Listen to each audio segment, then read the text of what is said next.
Welcome to Panther Pourri, the podcast where we're supposed to talk Panthers hockey, but sometimes we don't. Here are your hosts, Alex Lopez, Jake Langsam, and TJ Peterson. Hello, everyone, and welcome to another episode of Panther Pourri. I'm your host, Jake Langsam. Here with me, as always, are my co-hosts, TJ Peterson, Alex Lopez, and the Florida Panthers have not won a second-round playoff game since 1996. Vibes are shit. They also won the first game of a playoff series in 20-something years now. Since I think it was game. Did they win game one of the Eastern Conference Finals? It's been almost 26 years, regardless. Yeah, it's bad. No point tonight. This was an opportunity for the Panthers to beat a hobbled team, and they choked. The only way you can say it, they choked. Same tentative start, same penalty in the first minute of the game, same mistakes, undisciplined play. And they were controlling play. They didn't generate much quality. And Vasilevsky was Vasilevsky. That's how you lose 4-1 to a team with missing its best player. And not missing its best player, but one of its best players. You don't think Point? Tampa's Hedman best is definitely better than Point. Vasilevsky is probably better than Point. All right, the best forward then. Fine, I won't quibble with that, even though Kucherov has a very strong argument. Okay, fine. Either way, one of the top 10 centers in the NHL was not in the lineup tonight. Instead, it was Jan Ruda as a seventh defenseman, and you generated one goal at 5-on-5, and your power play once again did not do anything. They had some decent enough chances, but nothing that, really was that close to going into the net. And you give up 3 power play goals, you score 0 against Tampa, you lose. You lose 9 times out of 10. I don't care about 2 of the power play goals because the third one probably shouldn't have counted. Look, I don't really have a major issue with the call, but whatever. Like on another day, it gets ruled out. And then we don't give up the second power play goal because the game is still in contention and they're not having to, abandon any pretense of secondary defense to try to generate a much needed shorthanded goal. I think this is one of those times where I'm going to be the rare optimist actually. And I feel like Vasilevsky won the Lightning this game and that it was the Panther. I think the Panthers were flat out the better team. And I know I'm going to be the only one that thinks that amongst the 3 of us. And I know I'm going to be one of the only people in the fan base that thinks that. So I'm just going to throw that out there. I know people aren't going to agree with me. That's fine. I think the Panthers were the better team and they didn't get a bounce. Tampa Bay got the bounce of all bounces on the second goal off of a stupid face-off. Like it wasn't even a clean face-off loss that somehow ended up in a goal against 3 seconds later. Like, I don't understand how that happened. Like, maybe it was a bad defensive breakdown and I really should be blaming the Panthers for it. But I just thought it was a stupid, unlucky, dumb bounce type of goal. I really do. No, the bounces were not on the Panthers side tonight. I mean, how many times was the puck in front of the net in scoring position? It just couldn't get on a stick.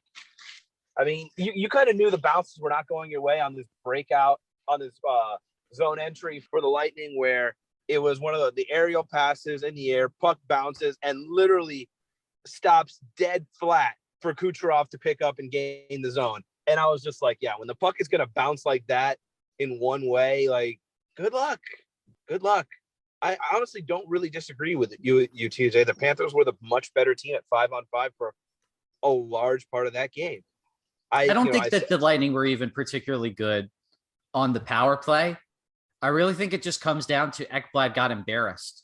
I mean, it's multiple mistakes. Yes, the glaring one is Ekblad getting walked by Kucherov, but you had Lundell and Barkov try and take a chance and generate a scoring chance against the lethal team when you're tied 1-1. I'm not saying that you don't want them to ever be aggressive on the PK because that's been their identity all year, but if you're going to take a chance against Tampa, at bare minimum, the puck's got to get deep and you cannot give them a rush opportunity. And you gave Kucherov a rush opportunity and he had a full head of steam and embarrassed Ekblad, just like he embarrassed. Come Weegar. on. Like, I think that's harsh because I think the Panthers had a better opportunity. And the only reason that they ended up getting scored on is because they defended it worse, like egregiously, in my opinion. I don't think that has to do with the trading of chances. I don't think any of this really has to do with the quality of chances one team generated or didn't generate. I really don't. I really think Sherratt was also terrible. I think that he and Ekblad got mixed up on multiple goals against. So I think, if you want to talk about being outplayed, that's in one sense. Tampa Bay doesn't have a guy like that, is just going to get lost at times and really doesn't play a complex cerebral game. Yeah, I mean, look, if you want to, we talk about bounces. I mean, how many 2-on-1 chances did the Panthers have tonight where the Tampa defenseman was able to knock down the pass and the pass couldn't get through? It happened all night.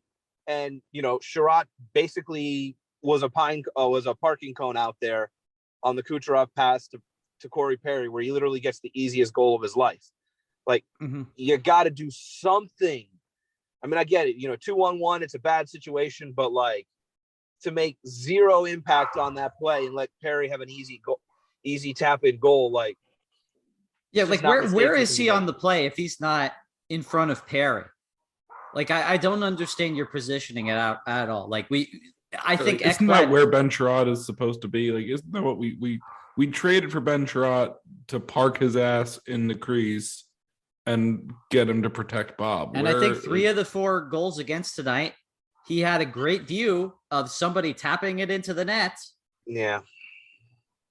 Front row seat.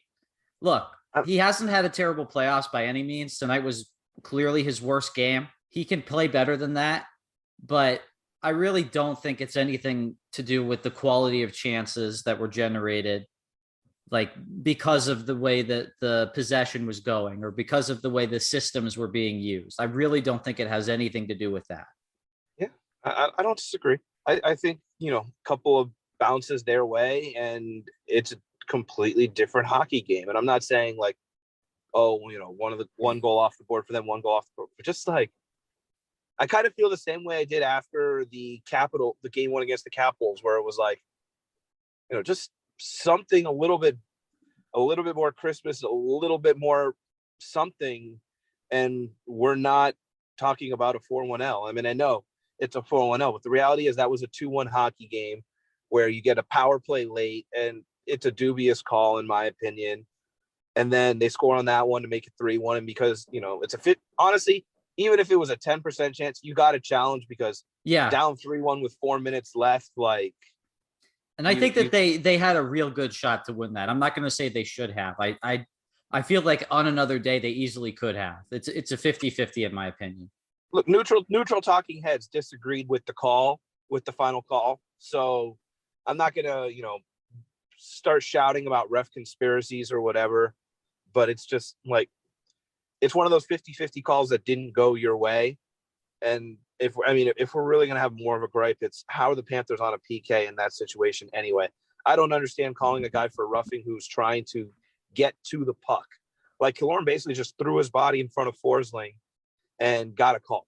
Was that called roughing, not high sticking? It was called roughing. Called that roughing.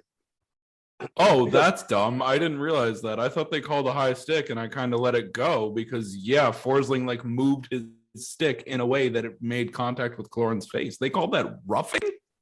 Yes, they called that roughing. Holy I think that this shit. is one of these games that where you could say the refs were terrible, but it wasn't really one team or the other that got most benefit. Like, the Panthers got a penalty because Ryan McDonough hit Nola Chari when he had the puck. Like, it was an awful call. Yeah, completely agree. And it's kind of the same thing I mentioned when we were with Roy yesterday. The Lightning are going to bury you on the bad calls that go their way. They're going to, and you didn't. You had an opportunity to tie the game off a bad call. You got some chances, but you couldn't get the puck in the net. And, before anyone says anything, like, to me, like, I saw that puck hit the netting clear, and I was like, why hasn't the whistle blown yet? And then Duclair puts it in, and I'm like, what the hell is going on? Like, but you didn't capitalize, and then a dubious call goes against you, and Tampa capitalizes. Mm-hmm. This was a situation where the rest were pretty much equally bad, except Tampa capitalized. Yeah, and that kind of brings us to the next note about the game, which is also a note about the postseason at large. 0 for 21 on the power play. What the fuck? You can chalk a lot of this up, I think. Maybe I'm oversimplifying it here, but you had the best power play in the league in the back half of the season. Ekblad comes back, you put him right back in the QB spot, and you go 0 for 21. It's no secret that Ekblad is at his best on the power play from the top of the left circle. And I don't think it's particularly coincidental that the best power play look that the Panthers had tonight was the one where they went back to 5 forwards. Bingo. Mm-hmm. But you still got to capitalize. They ended up with 3 chances. Right. You got to get one. Like they're not even getting pucks to them. Like they did generate some chances today. Like you saw glimmers of hope, but like they're not even getting pucks in front of the net. Like there's a lot of passing along the perimeter, and I'm not Mr. Shoot it guy, but if you're going to pass it along the perimeter, you got to generate something dangerous, and they're not. Like Tampa's not going to take chances on the PK. They're not. So you're not going to get those rush situations. So you got to generate it, with the cycle. You got to generate it, with one-timers. You got to generate something. Like there was nothing there on that Kucherov goal. Like he just he used a screen and picked a corner. I mean, this stuff that, best players in the NHL in the world do, like Kucherov is. But like Reinhart can do that. Barkov can do that. Giroux can do that. Huberdeau can do that. Someone's got to do it.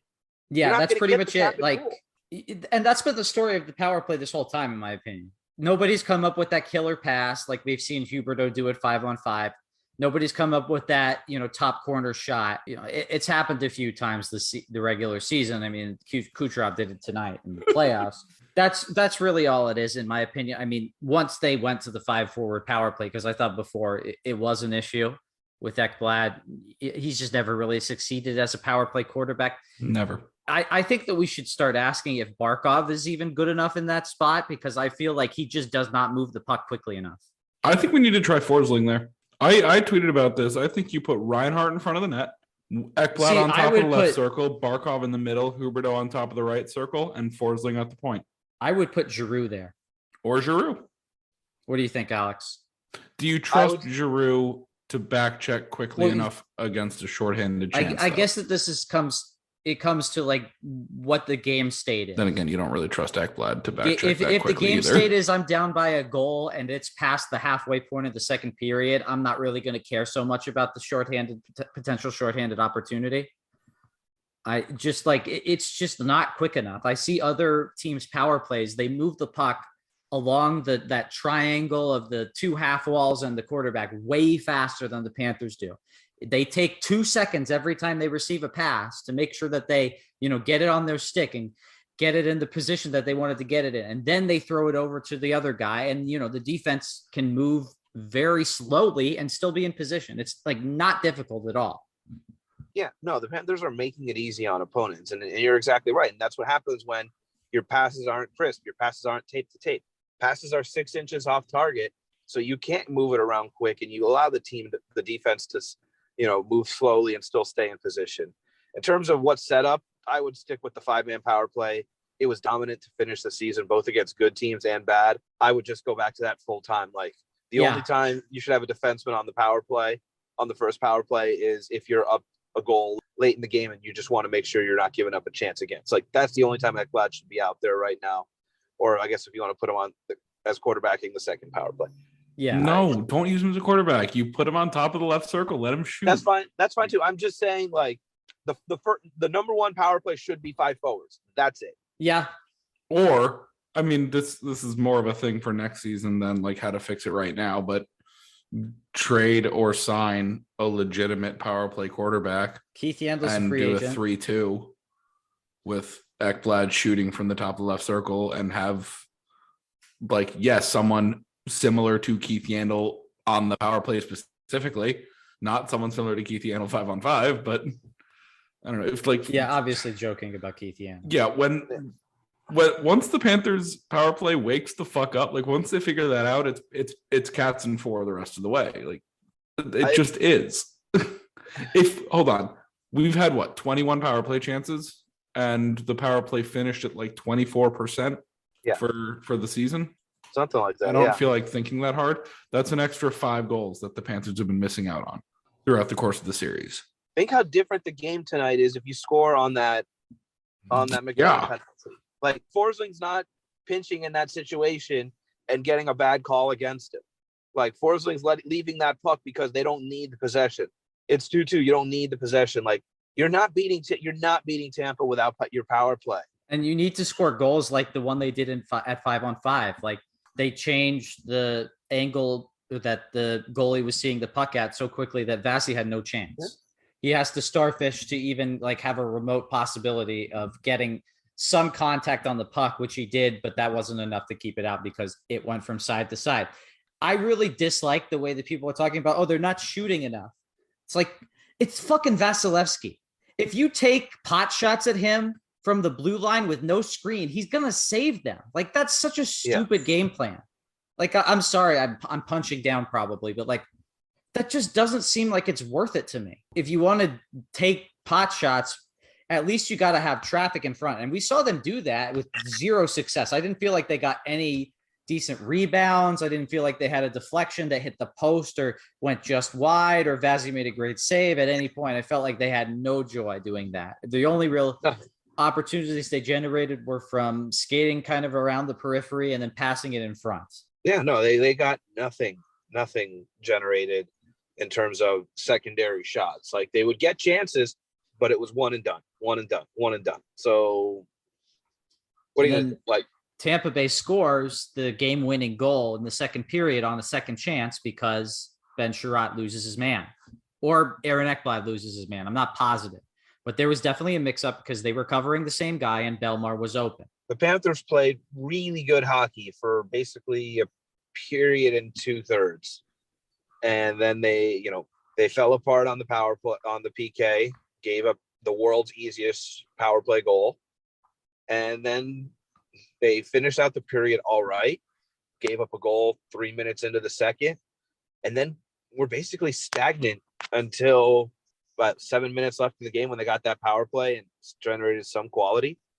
Like, let me look at the XG for the third period. I felt like the Panthers were stagnant for most of the third period. Yeah, I mean, the thing is, like, you got to look at it for the first 15 minutes if you can find it that granular, because once Tampa Bay got that second power play, like, you can just throw out whatever happened. Yeah. Oh, yeah. And Alex, you're pretty much right. The first period was a bit of a rocket ship in XG. Second period was steady. Third period was very stagnant until like the last 8-7 minutes of the game. Yeah. I mean, at the point where Belmar scored, the Panthers still had more XG, even though that was a, let's see, that was a 28.5% chance of being a goal. So 0.285. I mean, they had the better XG share for most of the game. And then, like I said, in that second period, they were carrying play and generating. They didn't generate a ton of quality, but they just never got that goal. And then they generated a bunch of quality, didn't get it in because Vasilevsky took the penalty, tied the game, and the game completely flipped. Like, Tampa took over the game after that tying power play goal because power play goals change momentum in playoffs. Also, Anton Lundell, he had a rough. Yeah, he had a bad game. Another bad game for Reinhart. We were talking about Sherratt. Gudas didn't have a bad game per se, but like he had an egregious mistake that almost ended up being a goal. You talking about that pass and that like got intercepted right in front of the net? Yeah, I mean, once again, like Forsling and Weegar were both like pretty good, and the rest of the defense wasn't. And I know people will say, well, what about the Weegar penalty that led to the game tying goal that changed the momentum of the game? And I get it. Like, you were talking about that you didn't like the penalty call. I thought that like you'd be very fortunate to not get that called against you, but that's neither here nor there really. Well, let me explain myself real quick. Yeah. What I'm saying is what I don't like about that call is Ekblad, yes, he had the stick in the vicinity. Weegar. Weegar had the stick in the vicinity. Kucherov sees it, puts his arm around it to show, hey, it's in there. And instead of trying to play the puck because Kucherov easily could have blown right past Weegar and gotten to the puck. He wouldn't have been in a great scoring position, but instead he pulled a Ronaldo and slowed down, chicken wing the stick to say, hey, ref, look at the stick in my arm, got the call. It's a crafty play. I don't like it because it's like, really, this is the playoffs, and that's the call you give them when they've been letting a lot of stuff go in this game. But I guess if you want to call that the makeup for the egregiously bad McDonough penalty, fine. I just think that's a chintzy call to give a team when they're up 2-1 late in the game and they've already had the lion's share of power plays on the evening. No, that was at 1-0. Oh, I'm sorry, 1-0. Okay, so never mind. I'm confusing the Forsling penalty and the Uyghur penalty. Both. I think that Uyghur, the situation is bad because he's left alone against Uyghur or against Kucherov. Yeah. Kucherov's a much better skater. Like, this is a situation that the Panthers need to game plan to avoid because he's not going to be able to stop somebody one-on-one on the rush unless it's like Corey Perry, unless it's somebody that is got bricks for skates, which Nikita Kucherov doesn't. His best outcome in that situation is to take the penalty because it's not Corey Perry, because it's not Ross Colton. It's somebody that has the skill to blow by him, make a move, and you don't want to give away the breakaway. You'd rather give away the penalty kill. And, I get it because it turned into a goal against, and people will hindsight is 2020 it now, but it was the right play. Like, you just don't get caught up ice like that. Like, the 2-on-2 rush that Ekblad gets totally embarrassed on, in my opinion, is worse because, like, there's a saying in soccer, you either got to get the man or you got to get the ball. Both can't get past you. And that's what happened to Ekblad. He let both get past him, and that's why they scored. Yeah, I completely agree. You're 100% spot on. Yeah, I mean, take a penalty if you have to. Like, you just can't let that happen. It's an egregious mistake. And he's a great player. He probably won't make another mistake like that again, especially if, he makes sure not to. But it's an egregious mistake. And Tampa did not have any egregious mistakes of that kind. None. Tampa did exactly what we expected them to do if Braden Point wasn't out. They played a 1-3-1, and they counterattacked on the Panthers' mistakes and made their bread on the power play.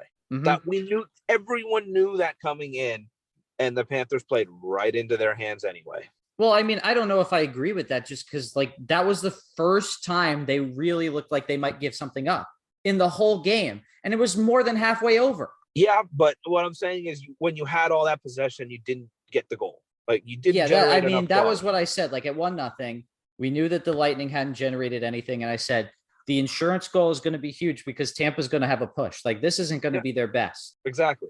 So, I get in the sense that, like, they're probably looking for that insurance goal, and that's why they end up giving up the rush. Yeah. Is there anything else we need to talk about? Eric Chernak, did he come back? I don't think he did. Doesn't seem like he did. That's a big loss for them. That's their number one stay-at-home defenseman. Mm-hmm. I thought Stamkos was pretty invisible tonight. Mm-hmm. Yeah, I kind of forgot he existed for most of that game, which is nice. Yeah. Anthony The nice thing about the Tampa power play was that usually historically Stamkos has been the Panther killer on the Tampa power play, and he was not. So good job shutting him down. I've got something, and it's something I noticed on that first power penalty kill. Is Barkov hurt? Because there was that loose puck where I'm so used to seeing Barkov accelerate away from pretty much most players in the NHL and go in on a breakaway, and instead he got beaten a foot race by Victor Hedman when I felt like he had a step on Hedman. Like, Hedman's an elite defenseman, but he's not one of the fastest defensemen in the NHL, and Barkov lost a foot race to him. I think that I remember this, and at the time Hedman did seem like he had a step, in my opinion, but that's just me, like, going off of a loose memory. But I'll watch it again if there's a replay on Bally, and I'll tell you what I think. I mean, I just know I looked at it and I was like, that's the slowest I've ever seen Barkov skate. And, the person who was sitting with me watching the game looked at me and said the same thing. Like, is that guy fast? Normally fast, because it's a friend of mine. I had a friend with me tonight who was a hockey fan, but not a diehard Panthers fan like we are. So he knows who Barkov is, but doesn't know, like, everything about him. He's like, is Barkov usually that slow? And I was like, no, not normally. So we both saw it. So here's something kind of interesting from Greg Wyshynski. The Panthers have now gone 21 straight power plays without scoring, the longest to begin the playoffs since the 2011 Bruins. Yeah, because Bruins won the cup in 2011. If you go over 21, stats.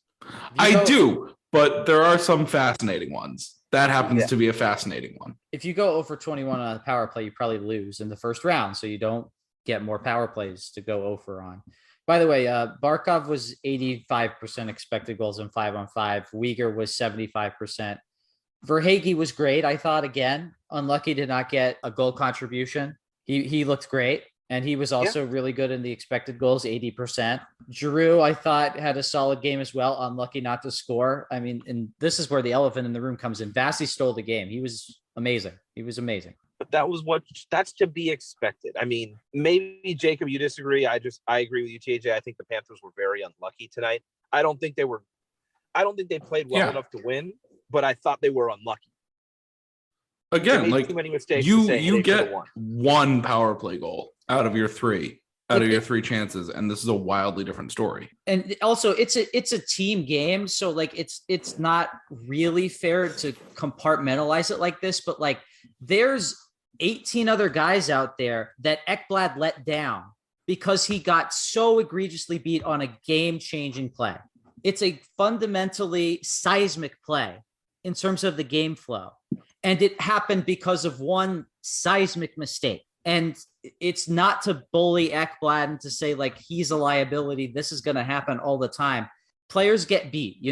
Nick Lidstrom got beat a lot. He didn't get beat as much as other defensemen, but it didn't happen 0% of the time. It happens. Yeah. But like, it's not fair to say 17 other guys did not play the game that they played, which was very strong, because Ekblad made that one mistake. I ultimately think those other players get let down by that. Maybe they should score a second goal. I get it. But like, if you have that kind of game, like Barkov has the XG share he has, Uyghur has the XG share he has. Like, I think it's unfair to say like they didn't play well enough. You know what I mean? I'm gonna disagree with you saying that it's all on Ekblad's one mistake. I think I'm not trying to say that, but like, think about it from the terms of like, if that doesn't happen, we're not viewing the way that other players played the way we are.